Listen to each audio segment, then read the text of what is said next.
महाराष्ट्र अनलिमिटेडच्या सुरुवातीला संपूर्ण राज्यासाठी काय देशासाठी दुःखद बातमी ती म्हणजे महाराष्ट्राचे माजी मुख्यमंत्री मनोहर जोशी यांचं निधन झालंय। वयाच्या 86व्या वर्षी त्यांची प्राणज्योत मालवली।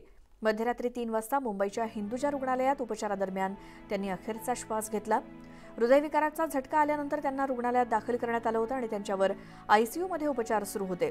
त्यांचं पार्थिव अंत्यदर्शनासाठी माटुंगा इथल्या त्यांच्या निवासस्थानी सकाळी 11 ते दुपारी 2 या वेळेमध्ये ठेवण्यात येणार आहे। तर दुपारी 2 नंतर अंत्ययात्रा सुरू होईल अशी माहिती मिळाली आहे आणि त्यांच्या पार्थिवावर दादरच्या स्मशानभूमीत शासकीय इतमामात अंत्यसंस्कार केले जातील। काही महिन्यांपूर्वी मनोहर जोशी यांना ब्रेन हॅमरेजचा त्रास होत असल्यामुळे त्यांना हिंदुजा रुग्णालयात उपचारासाठी दाखल करण्यात आलं होतं। त्यानंतर त्यांची प्रकृती स्थिर झाल्यानंतर त्यांना डिस्चार्ज देखील मिळाला होता। गेल्या अनेक दिवसांपासून प्रकृतीच्या कारणास्तव मनोहर जोशी सक्रिय राजकारणापासून लांबच होते। आपल्या राजकीय कारकिर्दीमध्ये मनोहर जोशी यांनी भूषवलेली पदं नेमकी कोणती त्यावरती आपण एक नजर टाकूयात। आपल्या राजकीय कारकिर्दीत 2 टर्म ते नगरसेवक म्हणून काम करत होते। त्यानंतर 3 टर्म विधान परिषदेचे ते सदस्य होते। त्यानंतर 1976 ते 1977 या काळामध्ये ते मुंबईचे महापौर होते। मग 2 टर्म ते विधानसभा सदस्य देखील होते आणि मग 1995 ते 1999 या काळामध्ये ते महाराष्ट्राचे मुख्यमंत्री राहिले। मग ते केंद्रात गेले आणि 1999 ते 2002 या काळामध्ये केंद्रीय अवजड उद्योग मंत्रालयाचा कारभार त्यांनी सांभाळला आणि 2002 ते 2004 या काळामध्ये ते लोकसभा अध्यक्ष होते आणि 2006 ते 2012 या काळामध्ये ते राज्यसभेचे खासदार राहिले। तर अशी ही राजकीय कारकीर्द मनोहर जोशी यांची। मनोहर जोशी यांचा जन्म 2 डिसेंबर 1937 साली झाला। शिक्षणाच्या निमित्तानं त्यांनी मुंबईमध्ये स्थलांतर केलं। MA आणि LLBची त्यांनी पदवी घेतली आणि मुंबईमध्ये कोहिनूर नावाचे शिकवणीचे वर्ग त्यांनी सुरू केले। मुंबई महानगरपालिकेमध्ये अधिकारी पदावरती काम करत 1976 ते 1977 या काळात ते मुंबईचे महापौर झाले। 1990 ते 1991 मध्ये शिवसेनेकडून त्यांची विधान परिषदेवरती वर्णी लागली। मग 1995 मध्ये शिवसेनेचे ते पहिले मुख्यमंत्री बनले। त्यांचा शपथविधी भव्य असा शपथविधी शिवाजी पार्क मैदानावरती पार पडला।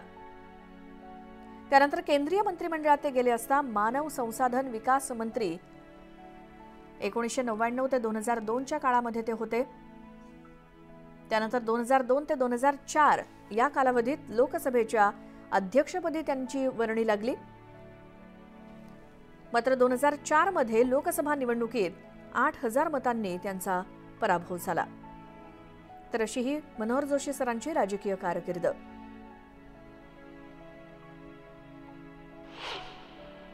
मनोहर जोशी जेव्हा मुख्यमंत्री झाले तेव्हा हिंदुहृदय सम्राट शिवसेना प्रमुख बाळासाहेब ठाकरे बरं का यांनी त्यांना मुख्यमंत्री केले तेव्हा एक ब्राह्मण मुख्यमंत्री केला म्हणून टीका झाली।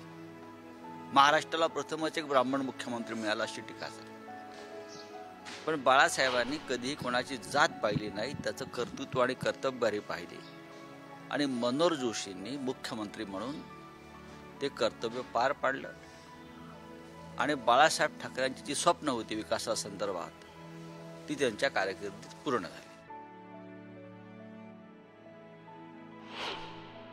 मी एक शिवसैनिक म्हणून नेहमी त्यांचा आदर केला।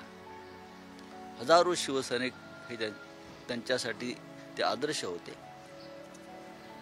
आज त्यांची दुपारी 3 वाजता अंत्ययात्रा निघेल, आम्ही सगळे त्यात सहभागी होऊ।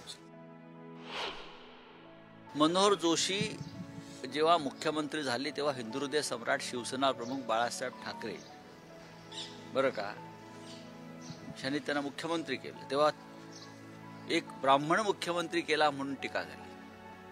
महाराष्ट्राला प्रथमच एक ब्राह्मण मुख्यमंत्री मिळाला अशी टीका झाली।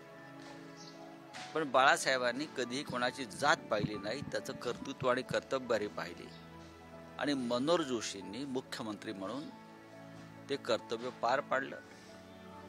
आणि बाळासाहेब ठाकरेंची जी स्वप्न होती विकासासंदर्भात ती त्यांच्या कारकिर्दीत पूर्ण झाली. आजच्या काळात पदाला चिकटून राहणं, पदासाठी अनेक पक्ष बदलणारे लोक असताना मनोहर जोशी सरांनी त्यावेळेस एका आदेशावर, आदेश नाही, एक साधा कागद शिवसेना भवन लिहून दिले होते, राज्यपालाकडे राजीनामा देणारे मनोहर जोशी.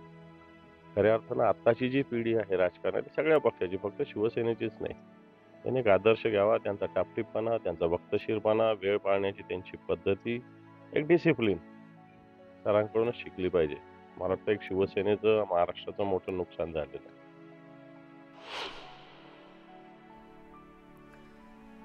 मनोहर जोशी सरांच्या निधनानंतर राजकीय वर्तुळातून आलेल्या या काही प्रतिक्रिया आपण ऐकल्या.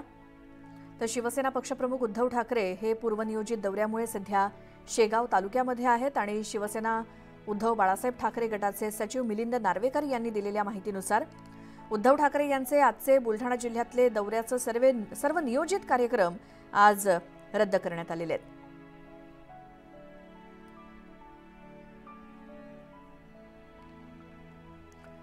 आणि ते तातडीनं मुंबईकडे रवाना होणार आहेत. कारण सध्या संजय राऊत असतील किंवा उद्धव ठाकरे आणि एकूणच शिवसेना उद्धव बाळासाहेब ठाकरे गटातले नेते हे बुलढाणा जिल्ह्याच्या दौऱ्यावरती आहेत. उद्धवजी आणि आम्ही जरी दौऱ्यावर असलो तरी हा दौरा थांबवून आम्ही आता मुंबईकडे प्रयाण करतो आहोत. आज फक्त मराठी माणूस किंवा महाराष्ट्र नाही तर संपूर्ण देशातून त्यांना श्रद्धांजली वाहिली जाते. कारण लोकसभेचे अध्यक्ष म्हणून त्यांनी केलेलं काम हे आदर्श काम होतं. ते हाडाचे शिक्षक होते, त्यांना सगळे हेडमास्टर म्हणायचे. आणि त्यांनी संसद कशी चालवावी पक्षपात न करता हे त्यांनी त्यावेळेला दाखवून दिलं.